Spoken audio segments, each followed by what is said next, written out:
గిరిజన ప్రాంతాల్లో sickle cell anaemia, thalassemia వంటి జన్యుపరమైన రక్తహీనత వ్యాధుల నిర్మూలనకు ప్రభుత్వం ప్రత్యేక చర్యలు చేపడుతోందని గిరిజన సంక్షేమ శాఖ మంత్రి గుమ్మడి సంధ్యారాణి తెలిపారు. కేంద్ర ప్రభుత్వం మంజూరు చేసిన 3.77 కోట్లతో కేజీహెచ్లో ఏర్పాటు చేసిన హిమోగ్లోబినోపతి కాంప్రహెన్సివ్ కేర్ సెంటర్ కోసి ను సోమవారం ప్రారంభించారు. అందరికీ నమస్కారం. ఈరోజు చాలా సంతోషకరమైనటువంటి రోజు. చుట్టుపక్కల ప్రాంతాల్లో ఉన్నటువంటి మీకు అందరికీ కూడా తెలుసు, అరకు పార్లమెంట్ అంటే వైజాగ్ చుట్టుపక్కల ప్రాంతం అంతా అరకు పార్లమెంట్ ఇక్కడే ఉంది. ఎక్కువగా ఇక్కడ గిరిజన ప్రాంతాల్లో ఉన్నటువంటి ప్రజలకి ఈ సికిల్ సెల్ ఎనీమియా, తలసేమియా ఇట్లాంటి వ్యాధులు వచ్చి చాలా ఇబ్బంది పడటం, అవి ఎంతవరకు వచ్చాయి, ఏ విధంగా వచ్చాయని తెలుసుకోవడానికి ఇక్కడ డాక్టర్లు కూడా ఎంత ప్రయత్నం చేసినా తెలియకపోవడం, ఇలాంటి ఒక సంకటకరమైన పరిస్థితుల్లో ఖచ్చితంగా ఇక్కడ ఉన్నటువంటి సికిల్ సెల్ ఎనీమియా బాధితులకి ఒక ఊరట కలిగించాలి అనే ఒక మంచి ఉద్దేశంతో కేంద్ర ప్రభుత్వం 3,77,00,000 మనకి ఇచ్చి, ఈ king George hospital KGH hospital అయితేనే ఇది ఖచ్చితంగా బాగా మనం హ్యాండిల్ చేయగలరు అనే ఒక నమ్మకంతో ఇక్కడ ఏర్పాటు చేయడం, ఈ కేంద్రాన్ని ఈరోజు ఎమ్మెల్యే గారు ఎమ్మెల్సీలు వీళ్ళతో కలిపి ప్రారంభించడం నాకు చాలా సంతోషంగా ఉందని ముందుగా మీ అందరికి కూడా నేను తెలియజేస్తున్నాను. ఈ ప్రాబ్లం వచ్చినప్పుడు కూటమి ప్రభుత్వం వచ్చిన వెంటనే గౌరవ ముఖ్యమంత్రి నారా చంద్రబాబు నాయుడు గారు బాగా దృష్టి పెట్టి ఇది కేంద్ర ప్రభుత్వంతో మాట్లాడడం కూడా జరిగింది. దీన్ని ఒక 2 సార్లు లోకేష్ బాబు గారు కూడా మన కేంద్ర ప్రభుత్వంతో మాట్లాడడం, కేంద్ర గిరిజన శాఖ మంత్రిత్వ శాఖతో కూడా మనం రెగ్యులర్గా మాట్లాడడం కూడా జరిగి, అక్కడి నుంచి మనం ఎట్టి పరిస్థితుల్లో ఇది చేయాలనే ఉద్దేశంతో మన హెల్త్ మినిస్టర్ గారు సత్యప్రసాద్ గారు కూడా దీని మీద ఎక్కువ శ్రద్ధ తీసుకోవటం మీ అందరికి కూడా తెలుసు. ఈరోజు హెల్త్ మినిస్టర్ గారు కొంచెం పని మీద రాలేకపోయినా ఈరోజు యాక్చువల్గా ఇది 3,77,00,000తో ఈ సెంటర్ని ఏర్పాటు చేయడం, సిఓసి సెంటర్.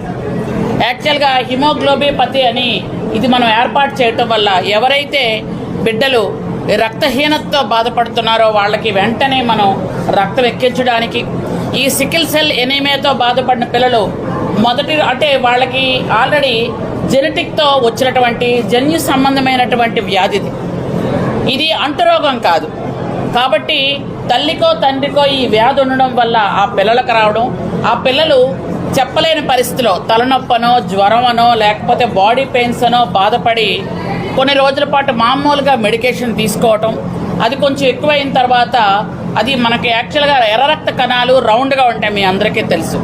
ఈ వ్యాధి ఉన్న వాళ్ళకి అర్ధచంద్రాకారంలో మారిపోవటం వల్ల అవి పూర్తిగా కండరాలను స్తంభింపజేయడం, ఎక్కడ ఉంటే అక్కడ అది గుండవని కండరాలవని స్తంభించడం వల్ల పిల్లలు ఒకరోజు పెయిన్ అనో ఒకరోజు జ్వరమనో చనిపోవడం కూడా జరుగుతుంది.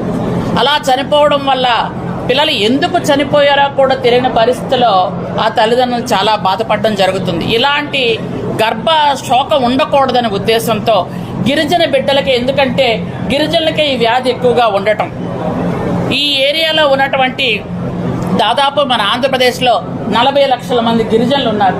ఈ 40 లక్షల మంది గిరిజనులకు కూడా అందరికీ ఈ టెస్ట్ చేయాలనే ఉద్దేశంతో, ఎందుకంటే కేజీహెచ్కి వస్తే ఈ టెస్ట్ చేస్తే వాళ్ళకి రాకపోతే పర్వాలేదు, వస్తే ఒక కార్డు ఇస్తారు.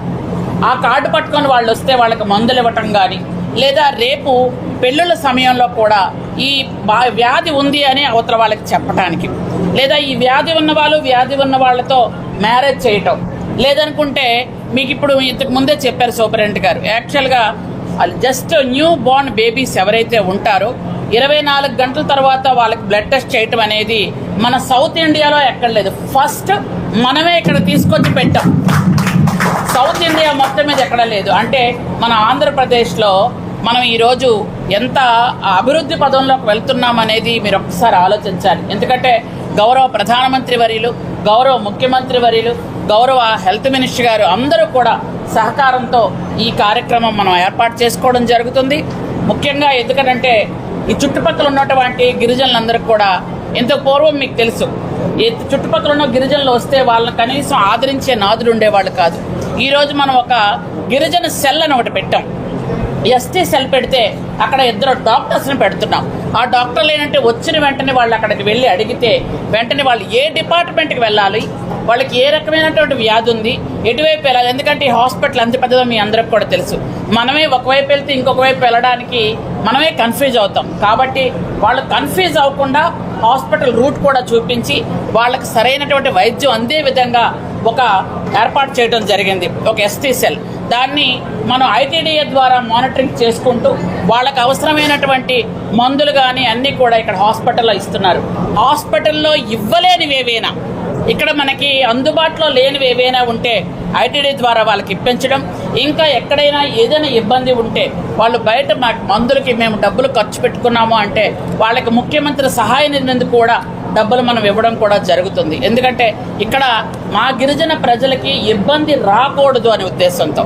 ఎందుకంటే 1 year నేను 6 months బిఫోర్ కూడా వచ్చేటప్పుడు మన సూపరింటెండెంట్ గారు మిగిలిన డాక్టర్స్ అందరూ కూడా చూపించారు, అమ్మా ఇది కడుతున్నామని. చాలా సంతోషం అనిపించింది. ఎందుకంటే ఇది ఉండటం వల్ల ఖచ్చితంగా మరణాలను మనం ఆపొచ్చు చాలా వరకు. ఎందుకనంటే బ్లడ్ ఖచ్చితంగా 8 కంటే తక్కువ వస్తున్న సమయంలో ఖచ్చితంగా మనం బ్లడ్ ఎక్కించవచ్చు.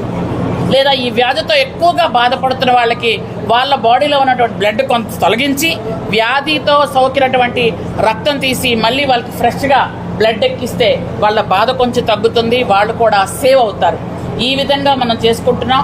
గౌరవ ముఖ్యమంత్రి గారు మీకు అందరికి కూడా తెలుసు, ఈరోజు వైజాగ్ గూగుల్ వచ్చినా, వేరే సంస్థలు వచ్చినా, ఈరోజు ఆసలమెట్ల మనకి అనకాపల్లిలో వచ్చిన ఉత్తరాంధ్రకి ఎంత ప్రాధాన్యత ఇస్తున్నారో మీ అందరికీ కూడా తెలుసు. ఉత్తరాంధ్ర ఇంత పూర్వం ఏంటంటే వెనకబడిన జిల్లాలు అనేవాళ్ళు. ఈరోజు ఉత్తరాంధ్రలో అన్ని రకాలుగా ఉత్తరాంధ్ర యువతకి ఉపాధి వచ్చే విధంగా, ఉత్తరాంధ్ర వాళ్ళు వలసలు వెళ్లకుండా ఆపే విధంగా, ఈరోజు ఉత్తరాంధ్ర వాళ్ళకి వ్యాధి నిరోధకత ఎక్కువగా కలిగే విధంగా, ఈరోజు ఎక్కువగా ఉన్నటువంటి ఈ సికిల్ సెల్ కానీ తలసేమియా కానీ వీటిని బారిన పడుతున్నటువంటి గిరిజనులకి వాళ్ళకి కొంత ఉపశమనం కలిగే విధంగా ముందుకు చర్యలు తీసుకుంటున్నటువంటి ముఖ్యమంత్రి గారికి, ప్రధానమంత్రి గారికి నా హృదయపూర్వక నమస్కారాలు తెలియజేస్తున్నాను. నా హృదయపూర్వక కృతజ్ఞతలు. ఎప్పుడు కూడా గిరిజన గ్రామం అనగానే ఎంతో అభిమానంతో అక్కడ ఏదైనా నేను ఖచ్చితంగా చెయ్యాలనే అడవతల్లి బాట కానీ, అలాగే గిరిజన ప్రాంతాల్లో ఎక్కువగా ప్రయాణిస్తున్నటువంటి మా డిప్యూటీ సీఎం గారు పవన్ కళ్యాణ్ గారికి కూడా నా హృదయపూర్వక కృతజ్ఞతలు తెలియజేసుకుంటున్నాను. ఎందుకంటే ఈరోజు డబుల్ ఇంజన్ సర్కార్తో వెళ్తున్నటువంటి మా ప్రభుత్వం ఎక్కడ కూడా ఏ ఇబ్బంది కలగకుండా ప్రజలందరూ క్షేమంగా ఉండాలనంతోనే ఈరోజు 3,77,00,000తో ఈ కార్యక్రమం చేశాం. అలాగే సూపరింటెండెంట్ గారు ఇందాక చెప్పినట్టుగా ఇంకొక 56 లక్షలు కావాలి అన్నారు.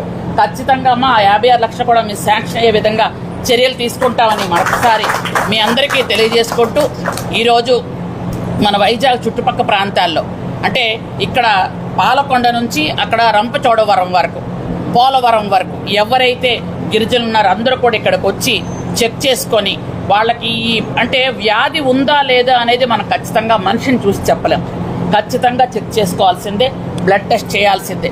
కాబట్టి అందరూ కూడా ఇక్కడికి వచ్చి బ్లడ్ టెస్ట్ చేసుకొని మీ ఆరోగ్యాన్ని కాపాడుకోవాలని నేను అందరికీ రిక్వెస్ట్ చేస్తూ థ్యాంక్ యూ వెరీ మచ్ అందరికీ.